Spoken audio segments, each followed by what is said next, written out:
Ao som de Alceu Valença, Anunciação, vamos apresentar a nossa convidada especial de hoje.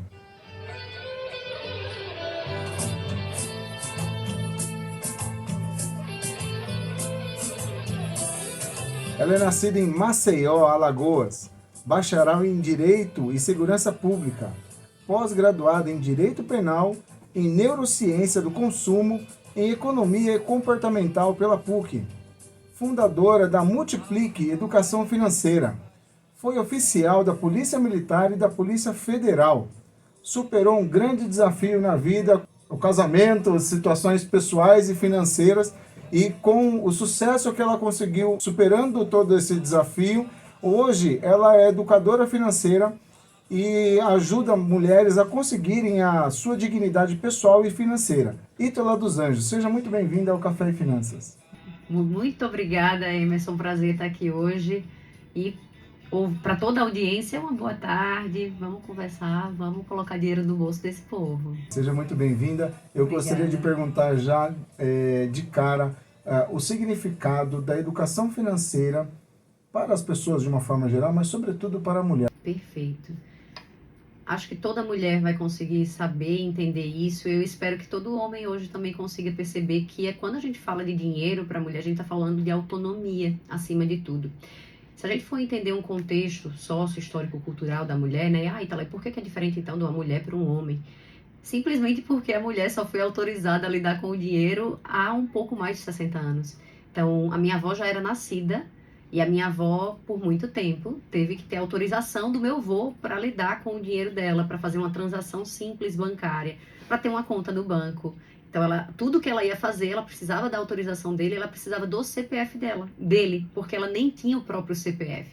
Então, quando a gente fala de dinheiro para a mulher, ainda hoje é muito desafiador e ainda parece muito distante da maioria das mulheres, por mais que a mulher tenha ido para o mercado de trabalho, tenha conquistado suas carreiras. Hoje a gente já sabe, estatisticamente, que a maioria dos estudantes em graduações, pós-graduações e as próprias escolas são mulheres.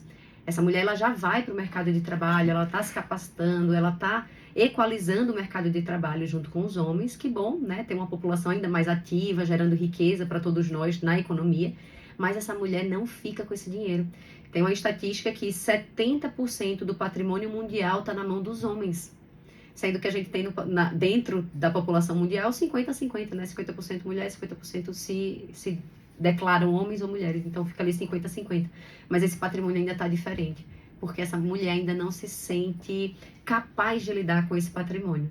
Então quando a gente fala por que é importante uma mulher saber lidar com o próprio dinheiro, a gente pode olhar até para os números da viuvez. As mulheres, hoje a gente tem uma estatística que a maioria das mulheres, quando se tornam viúvas, elas vão para uma linha de pobreza e endividamento. Olha que triste isso. Então ela vive a vida toda, uma vida boa com seu companheiro, com a sua companheira, daí ela fica viúva, e aí numa situação já muito triste, né, que é estar viúva, depois de ter vivido talvez anos num casamento estável, com o amor da sua vida, e aí ela não sabe lidar com o dinheiro. E de uma hora para outra, além do luto, ela tem que lidar com, vou colocar aqui um bicho de 7 cabeças, entre aspas, porque ela nunca desenvolveu essa habilidade. Então é a autonomia. Quando falamos de vida de uma forma geral, 60 anos é bastante tempo. Mas quando você fala de comportamento da humanidade, comportamento das pessoas, em cultura, em forma de lidar com as coisas, 60 anos é ontem. É ontem. Para mudar uma cultura, para mudar uma estrutura social, foi um suspiro. Hoje, a mulher ela tomou uma conotação muito forte no mercado de trabalho. Muitas vezes, por falta de conhecimento, falta a habilidade de lidar com o dinheiro e também tem os oportunistas. Quando eu estava na Polícia Federal, inclusive, esse era um dos tipos de operações que a gente mais fazia. Que pena, né? Os oportunistas fazendo verdadeiras quadrilhas criminosas para dar fraude em senhorinhas. Quando foi aquele momento que você falou assim, eu preciso mudar minha vida, eu preciso mudar a minha forma de lidar com o dinheiro? O fundo do poço. A gente queria uma história bonita, né? Não foi uma história bonita, foi o endividamento. Que hoje, porque a lei só surgiu depois, seria caracterizado como um super endividamento. Então, foi lá em 2014 Em 2007 eu entrei para a Polícia Militar lá no estado de Alagoas.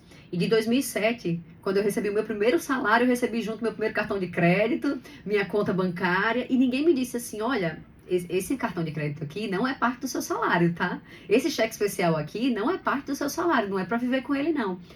E eu não entendi. Então, o que foi que eu coloquei na minha conta? Ah, isso aqui tudo é meu, vou gastar. E aquilo foi virando uma bola de neve, eu não dava conta, pagava o mínimo, daqui a pouco eu já tava, nem pagava o mínimo, nem tinha a lei dos cartões também, né? Então, não tinha um limite, você começava a parcelar a fatura. Isso virou uma bola de neve imensa, eu só ia me endividando cada vez mais. Quando chegou em 2014, eu tava com 150 mil em dívidas na pessoa física. Isso hoje, se a gente for corrigir monetariamente, daria ali o equivalente a 360 mil em dívidas. E esse montante eu não tinha noção do que como que eu poderia sair desse buraco. E bem, não era só um buraco das dívidas, eu também estava num buraco no meu casamento, na situação profissional. E quando chegou em 2014, qual foi a minha conta? A maioria dos brasileiros vão saber o que é que eu estou falando. Já sei. Se eu fizer mais dinheiro, o meu problema com dinheiro vai estar resolvido. E aí foi quando eu decidi passar para a Polícia Federal, fui estudar, passei no concurso, dobrei meu salário. O que aconteceu? Eu aumentei a minha margem consignável. Só isso. Dobrou a dívida também. Então eu fui gastar mais. E aí, sem qualquer educação financeira, também não recebi isso em casa. Até a gente pode entrar nas histórias que você disse de família. Tem umas histórias cabeludas de família pra gente contar aqui. E aí foi quando eu disse, eu fui morar na fronteira, quando eu passei na Polícia Federal. E o que acontece? Talvez o nosso ouvinte vai entender o que eu tô falando. Quando eu tava lá em Maceió, morando perto da minha família, eu tinha o que eu costumo dizer de muletas financeiras. O que acontecia? Quando chegava o dia 5 do mês, tipo hoje, ou o dia 10 do mês, o meu cartão de crédito já não tinha mais limite, o meu dinheiro, a minha conta já não tinha mais dinheiro, e eu ia para casa da minha mãe, filar uma boia, eu passava na casa da minha avó, chamava ela para passear, pedia ela para abastecer meu carro, e assim ia. Então eu tinha muletas, e elas me ajudavam achando que estavam me ajudando, mas na verdade estava alimentando um vício. E o buraco só ia aumentando. Quando eu fui morar na fronteira, acabou papai, mamãe, vovó para ajudar. E aí o que eu entendi? Morando na fronteira, se alguém aqui já passou algum tempo na fronteira, eu morava na fronteira seca, em Ponta Porã. Não tem nem a ponte da amizade.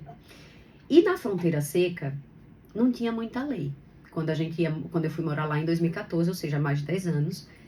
Quando eu cheguei lá, que eu entendi que se eu não organizasse a minha vida financeira, e eu não passasse a ter uma relação boa, equilibrada, madura com o dinheiro, eu ia acabar tendo que pedir dinheiro a agiota, porque eu não tinha mais margem. Até então os agiotas só batiam ali e matavam. Era exatamente essa a minha conta, Emerson. Eu pensei, se eu não resolver agora o meu problema, daqui a pouco eu vou começar a dever a agiota e aí acabou pra mim. E foi exatamente essa conta, temendo literalmente pela minha vida, que eu disse, eu vou ter que resolver esse problema agora. É agora ou nunca. E aí eu fui morar numa casinha sem laje, fui diminuir realmente meu padrão de consumo, passei um tempão sem móveis dentro de casa, realmente só com o básico, uma cama, uma mesa, o básico, o básico.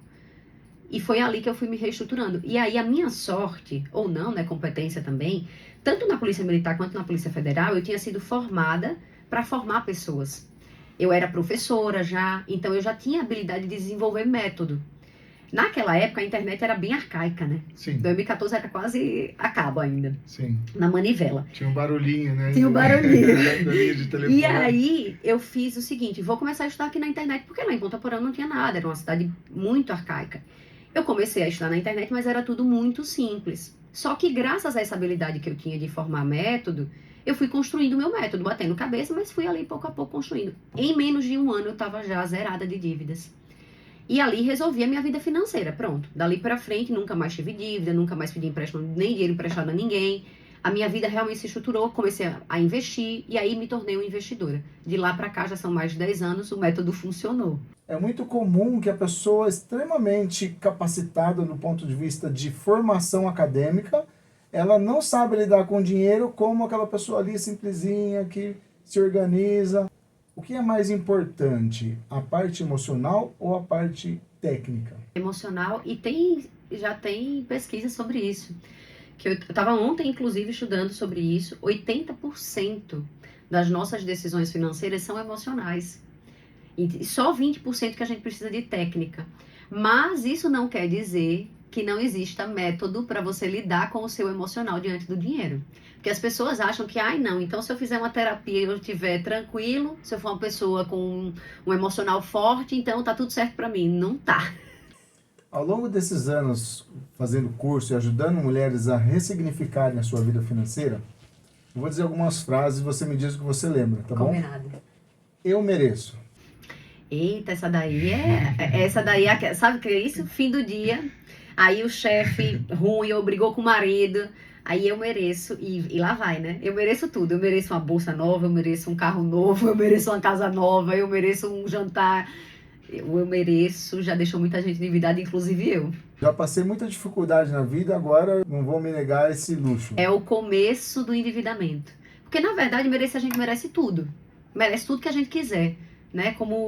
Como essa criação que nós somos aqui na Terra, todos nós, pelo menos eu acredito nisso, que todos nós merecemos o melhor nessa Terra. Sim. Mas, vamos fazer isso com maturidade, né, pessoal?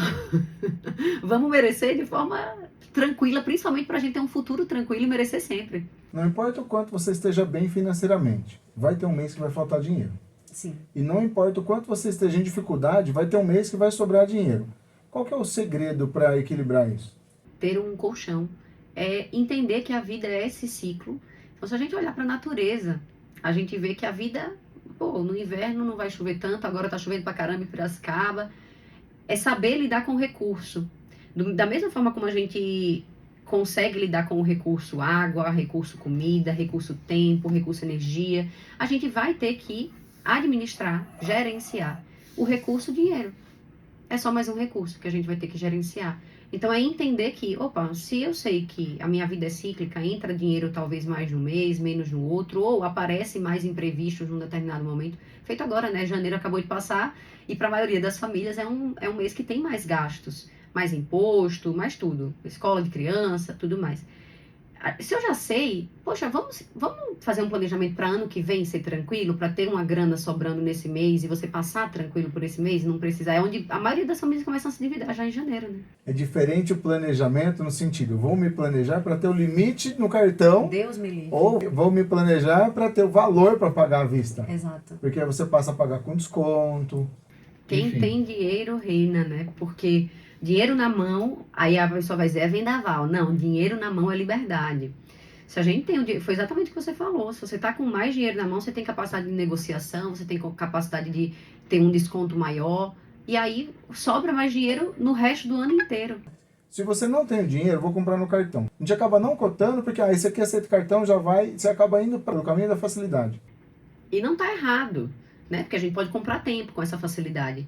Mas, se você tá numa situação que você não tem nem um pouco de reserva, que de repente cubra ali 6 meses, que é o básico, você tá se colocando numa situação de vulnerabilidade, de instabilidade. Qual é o momento que acende o alerta? Então, o que pode estar acontecendo com o nosso ouvinte agora, ou até conosco, todos nós estamos passíveis, né, da questão financeira.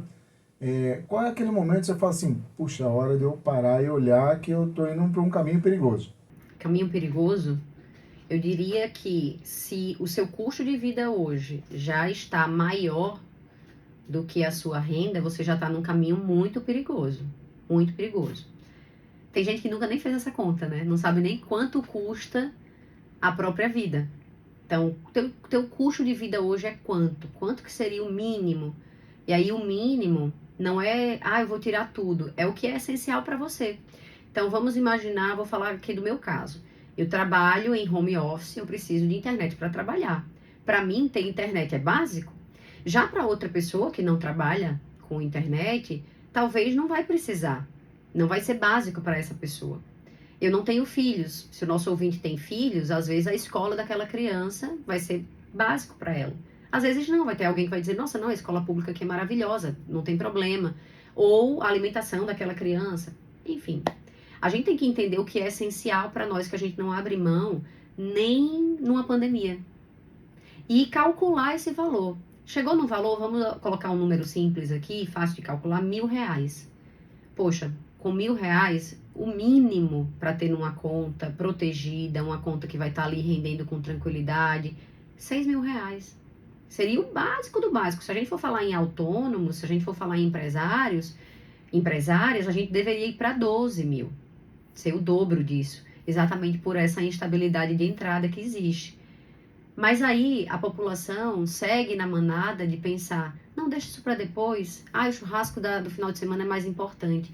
E aí quando a vida acontece, e a vida vai acontecer, é um fato, a gente corre para um empréstimo e aí começa a bola de neve.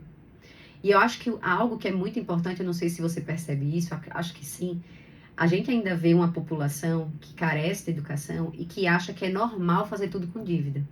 É normal, tá todo mundo endividado. Não, todo mundo faz financiamento. Não, todo mundo pega empréstimo. É assim mesmo. Não, o cartão é parte do meu salário. Normal. Mas será... Normal é de norma, que veio estabelecido pela sociedade. Então, virou uma norma. Mas não é natural. O pessoal fala muito alguns memes, né? Eu tenho 1.000 de salário e 2.000 de limite, posso gastar 3.000 e por aí vai. Eu vou fazer agora e depois a gente vê o que dá, depois a gente se vira e tal. Só se vive uma vez. Só se vive uma vez. Essas frases, essas coisas são, vamos dizer assim, um certo conforto para justificar que tá tudo bem, eu tô endividado, mas todo mundo tá assim, o Brasil tá ruim mesmo. Todo mundo se sente mais tranquilo quando tem dinheiro sobrando na conta. Sim ou não? Tenho certeza que sim.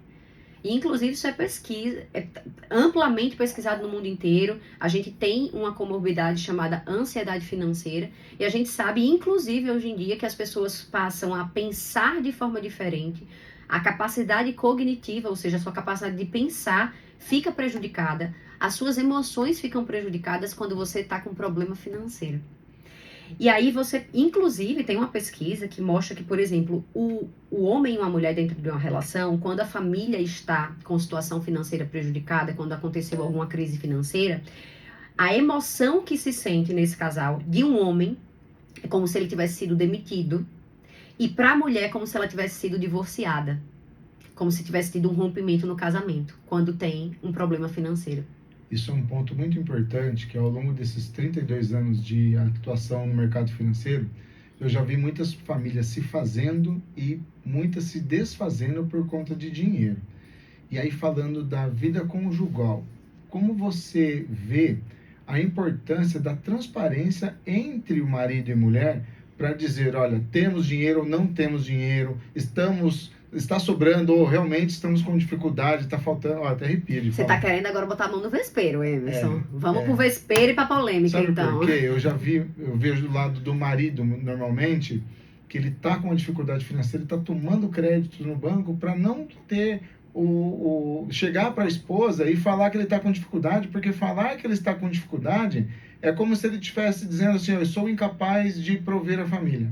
E aí ele adia essa informação o máximo possível. Às vezes a esposa está com alguma dificuldade, está gastando algum dinheiro que precisa, às vezes está ajudando um parente, alguma coisa, e não fala para o marido com medo da represália em torno disso. Concordo, viu? Isso é uma realidade? É uma realidade e eu já vi muitas histórias cabeludas por aqui.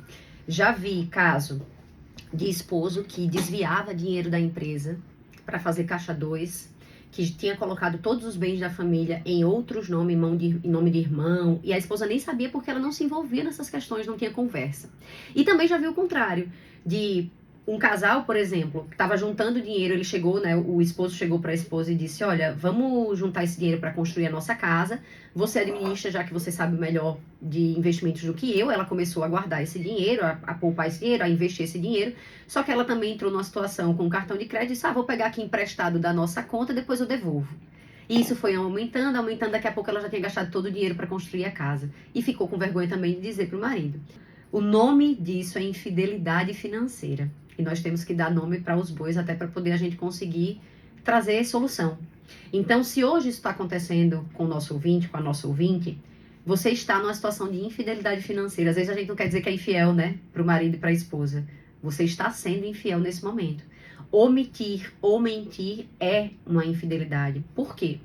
Ainda que alguma das partes do casal não traga dinheiro efetivamente para a família, com certeza essa pessoa contribui para a riqueza dessa família, seja com outras formas de contribuição, seja lidando com a casa, criando os filhos, seja administrando outras coisas por trás que dá suporte para outra pessoa fazer mais dinheiro. Ou seja, esse dinheiro é do casal, tanto que a lei prevê tudo isso. E se a gente não conversa sobre dinheiro, bem, uma hora essa bomba vai explodir.